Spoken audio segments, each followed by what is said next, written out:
Well, guys, it seems like some people feel like GloRilla is a two-timing friend, and she's shady after she was seen spotted drating on Megan Thee Stallion's former stylist, E.J. King. A little backstory of what happened before we get to the E.J. King situation.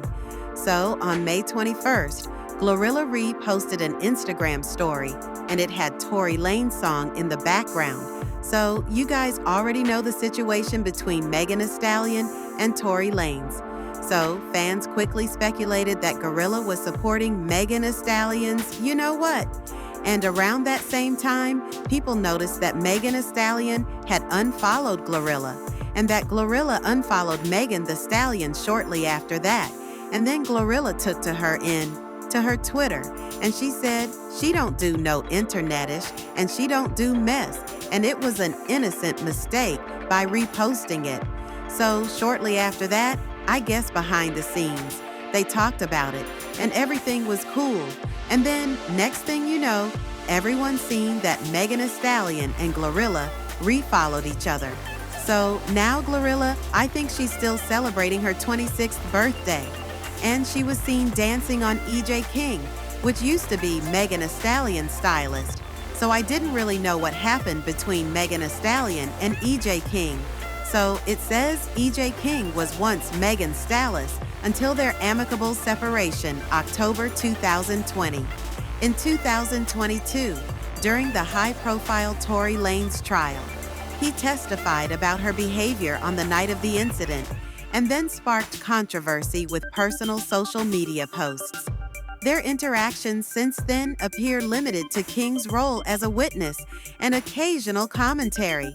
Well, anyways, I cannot post a video due to YouTube guidelines, but if you guys want to watch the full video, it's on Got the Scoop's Instagram.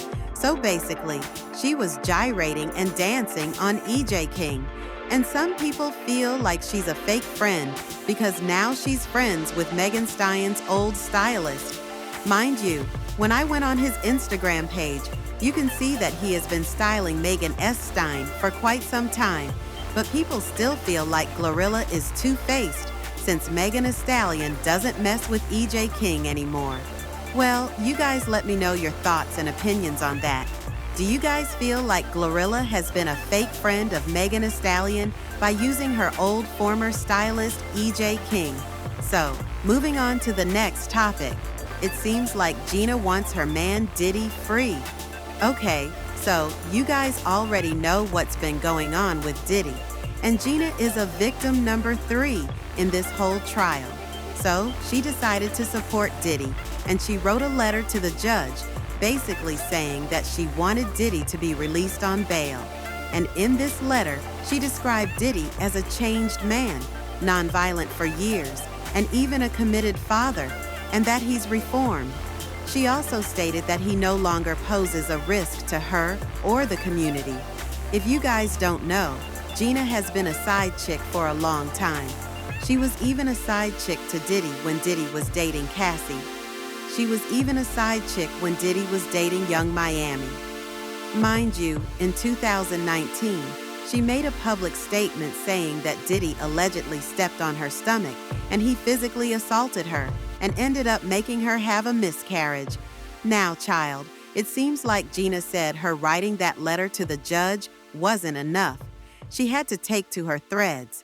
So she posted and said, "Free Diddy." She also said, "You sheeps act like I can't forgive a man I once loved. I'm not gonna kick him while he's down 'cause y'all want me to. I don't even know you. LOL. Goofies. I'ma always have his back." She then says, "I never been the type of person to follow crowds and trends. I'm not a follower." People in the comment section started calling Gina pick-me. One person said first she said you were a victim. Tasha K. Then you said nothing happened and he is in dangerous. Now you saying we acting like you can't forgive him. Hope Tasha K run down on her tonight. You wabby pick me. Someone else chimed in and said, "It's so much more than being a follower. It's the fact that this man put his hands on you, assaulted you, and other women horrendously. You were supposed to testify against him and didn't. and now you want him to be free while laughing in faces of his other victims. That's what the problem is. And another person said, I'm not gonna kick him while he's down. The woman that he kicked in her stomach when she was down on the floor. Then the last person said, tell me you in it for the money without telling me you in it for the money. I mean, the situation is just sad and pathetic, and it's given very much pick-me, and she need her bills paid because you went online and said that he stumped you in the stomach, did all of this, and made you have a miscarriage. And now you defending him, saying that he's not violent, and this, that, and the third. It's given she needs her bills paid. But anyways, you guys let me know your thoughts and opinions on that. Do you guys feel like Gina has been a pick-me? Let me know your thoughts and opinions down in the comment section below. Make sure you guys like, share, subscribe, hit the notification bell, and I will talk to you guys in the next video. Morning, everyone. So this Diddy pending trial case is just getting more and more interesting, okay? So victim number 3, Gina Hun, and excuse me if I'm mispronouncing that, who dropped out of the case where she basically went MIA. She was supposed to be one of the prosecution's ex-girlfriends who testify against Diddy, but she dropped out.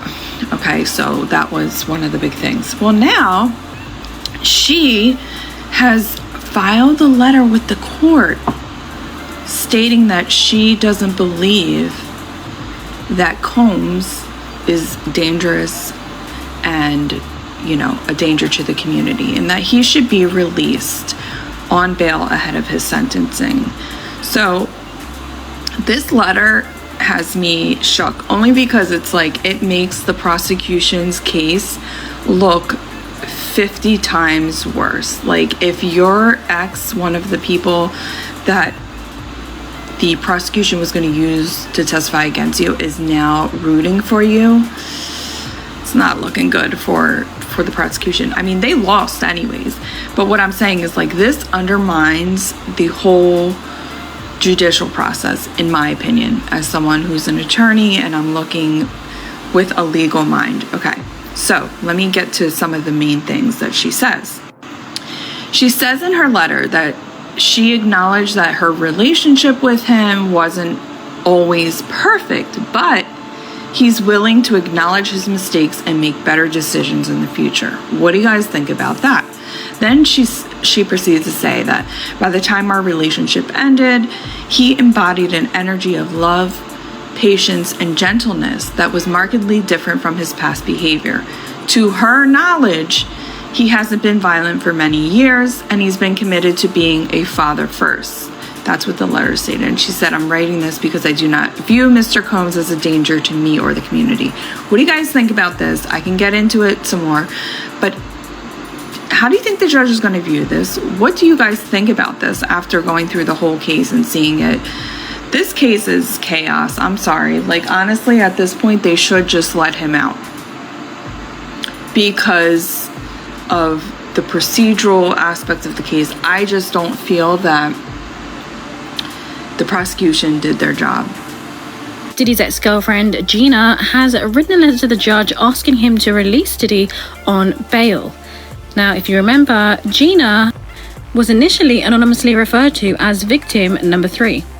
She was part of the prosecution's case against Diddy, but before the trial began, prosecutors alerted the judge that even though she was under subpoena, they couldn't find her and that she may not show up. Now, in the letter, Gina said that Diddy is not a danger to herself or to the community, and I'll show you the letter in a moment, but this is interesting considering the allegations that she made against Diddy early on. She alleged that Diddy stomped on her stomach really hard and took the wind out of her breath. I couldn't breathe. He kept hitting me, referring to Diddy. I was pleading to him, can you just stop? I can't breathe. She also alleged that he was mentally, emotionally, and physically abusing me.